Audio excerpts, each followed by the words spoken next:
سب سے زیادہ ان کو کیا چیز اریٹیٹ کرتی تھی جس سے وہ اس ملک کے حالات یا پریشان تھے بہت زیادہ، اگر میں آپ سے پوچھوں تو؟ سب سے زیادہ جو انہیں اریٹیٹ کرتی تھی کہ وہ امت مسلمہ کا اپنے آقا و مولا سے اظہار وفا سینہ کھول کے نہ کرنا. وہ کہتے تھے کہ جب بھی ہم حضور کی ذات کو دیکھتے ہیں، ان کی دی ہوئی شریعت کو دیکھتے ہیں، تو وہ یورپ کی اینکوں سے کیوں دیکھتے ہیں. وہ کہتے تھے اسلام کو اسلام کے مزاج کے مطابق بیان کیا جائے، اور یہی ان کی خاصیت تھی جو انہوں نے کیا، اور قوم نے ان کو قبول کیا، امت نے انہیں قبول کیا، اور ان کی وہ سب سے نکھر کے آئے کہ وہ اس بات کو اس کے مزاج کے مطابق تشریح کرتے تھے اور لے کر چلتے تھے. وہ کہتے تھے یہ فلسفہ، یہ ساری چیزیں بعد میں ہیں، حضور کی ذات پر پوری امت کی آنکھ بند ہونی چاہیے، یہی کائنات کا ہمارے لیے محور اور مرکز ہونی چاہیے. اچھا، یہ ان کا بڑا ایک ووکل سٹینڈ ہوتا تھا، وہ بالکل پرواہ نہیں کرتے تھے. پریشر بھی حکومت کے بہت زیادہ پڑتے ہوں گے، تو اس کا آپ بھی ان کے ساتھ تھے تو ظاہر ہے آپ بھی اس کو فیس کرتے ہوں گے. اس پریشر سے نکلنے کے لیے یا اس چیز کو، سچویشن کو ہینڈل کرنے کے لیے کیا کرتے تھے؟ کوئی خاص دعائیں صرف مانگتے ایک لمبا ایک دعائیں مانگتے ہوں گے، وہ صاف ظاہر ہے ان کی دعائیں تھیں، سحر گاہی تو ان کے لیے کمال تھا. لیکن جو دعا وہ اکثر کرتے تھے نا، کوئی بھی کتنی بڑی پریشانی کی بات آ کے بتاتا تھا کہ حضرت یہ ہونے والا ہے، تو وہ کہتے تھے بچے لگ دے نہیں آ رہا ہے پنجابی مطلب، اور جلیا چھاڑ یہ بھی کوئی گل ہے. مطلب اس سے زیادہ وہ اس بات کو اہمیت نہیں دیتے تھے، بلکہ ان کی محفل میں کوئی بزدل بن کے آتا تو وہ دلیر ہو کے جاتا، اور کوئی بھی بزدلی والی بات آتی تو وہ اس کو دلیر بنا کے بیٹھتے. فیض آباد میں مجھے ایک ایسا فون آیا جس نے مجھے ہلا دیا اندر سے. مجھے کہا کہ جناب آپ کو یوں کر دیں گے، آپ کو وہ کر دیں گے. میں بھاگتا نا ان کے خیمے میں گیا، کونیاں دھو رہے تھے، اس ٹائم وضو کر رہے تھے، کونیوں میں پانی ڈال رہے تھے. تو مجھے دیکھا اور میری شکل دیکھی نا تو پہچان جاتے ہیں صاحب ظاہر آخر.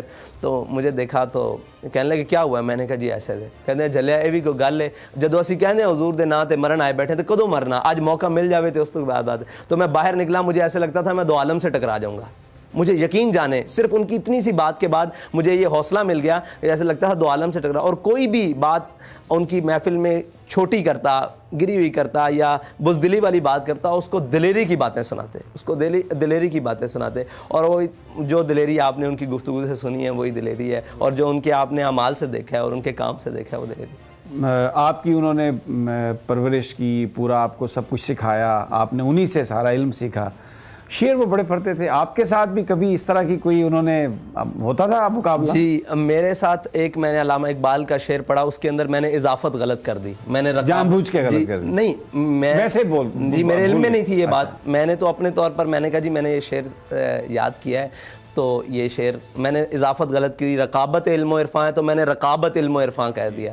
تو کہنے لگے اے طفل تب سے شوق ہم آغوشی ہے ہمیں، جب کہ تجھے رکھتا تھا گہوارہ کنار میں.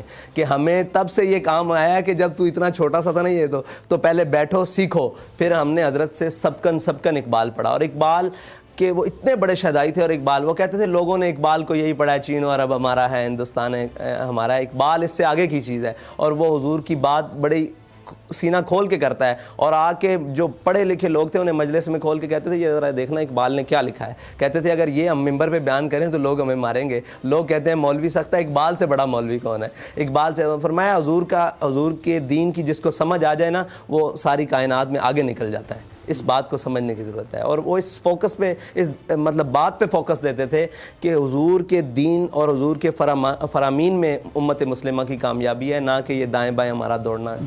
اچھا، آپ کی گفتگو سے مجھے ابھی یہ اندازہ ہو رہا ہے کہ کیونکہ اگرچہ وہ بیمار بھی تھے، آپ سے باتیں بھی کرتے رہے، لیکن آپ کو کچھ اندازہ نہیں تھا کہ یہ اس طرح سے وہ رخصت ہونے والے ہیں. پھر یہ اتنی بڑی جماعت ہے، اس کی اب آپ کے پاس اس کو آپ لیڈ کر رہے ہیں. تو اس چیلنج کے لیے آپ تیار تو نہیں تھے، تو پھر ہمت اور سارا جذبہ کیسے آپ نے اپنے آپ کو ایڈجسٹ کیا اب اس کام کے لیے؟ میں 2015 تک بلکہ 16 تک اپنے والد صاحب کو بالکل ساتھ رہا ہوں. میں نے ان کی ڈرائیونگ بھی کی ہے، سفر حضر بھی کیا. لیکن 2016 کے بعد انہوں نے مجھے میدان عمل میں پیچھے رہ کے ہر کام کرنے کے لیے کہا. مطلب جو بھی کام ہوتا، جیسے آپریشنل معاملات ہیں جتنے بھی تحریک کے، وہ مجھے کہتے اس کو کہو یہ کرے, اس کو کہو یہ کرے, مطلب خود پریکٹیکلی کرسیاں لگانے تک, ہر معاملات تک. پھر ہر میدان میں مجھے انہوں نے آگے رکھا. فیض آباد جس دن آپریشن ہو رہا تھا, سب کو کہتے اس کو بلا کے لاؤ, مجھ سے پوچھتے ہیں کیا صورت حال ہے, میں نے کہا جی شیلنگ ہو رہی ہے, یہ ہے. مجھے کہتے چلو بھاگ کے آگے جا کے سب سے آگے کھڑے ہونا ہے, لوگوں کو یہ نہ لگے کہ تم پیچھے بھاگے. میں پھر سب سے آگے جاتا, پھر بعد واپس آتا, پھر آگے جاتا, پھر واپس آتا. تو انہوں نے ہمیں میدان عمل میں رکھ کے نا خوف بھی دکھایا. خوف کی جو صورتحال صحیح ہوتی ہے نا, جس میں اللہ تعالیٰ نے کہا وَلَنَبْلُوَنَّكُمْ بِشَيْءٍ مِّنَ الْخَوْفِ وَالْجُوعِ وَنَقْصٍ مِّنَ, تو ہم نے بھوک بھی دیکھی ان کے ساتھ رہتے ہوئے, خوف بھی دیکھا, اور نقصان دیکھا, جانوں کا ضیاع بھی دیکھا, سارا کچھ دیکھا. انہوں نے ہمیں پریکٹیکل لائف سے گزارا کہ ہمیں ان کی جو جدائی ہے نا, وہ تو ہمارے لیے ایک ایسا لمحہ ہے اور ایسی ایک داغ مطلب غم ہے کہ جو کبھی مٹ نہیں سکتا. لیکن انہیں ہمیں پریکٹیکل لائف سے ایسے گزارا ہے کہ انشاءاللہ یہ چھوٹے موٹے جو معاملات ہیں, یہ سارے مطلب پریشر اور آپ کہہ سکتے ہیں ڈرانا دھمکانا, ان چیزوں سے ہمیں انہوں نے گزارا ہے, پریکٹیکل گزارا ہے. یہ چیزیں ہمیں انشاءاللہ ہمارے منزل کی جانب بڑھنے سے نہیں روک سکیں.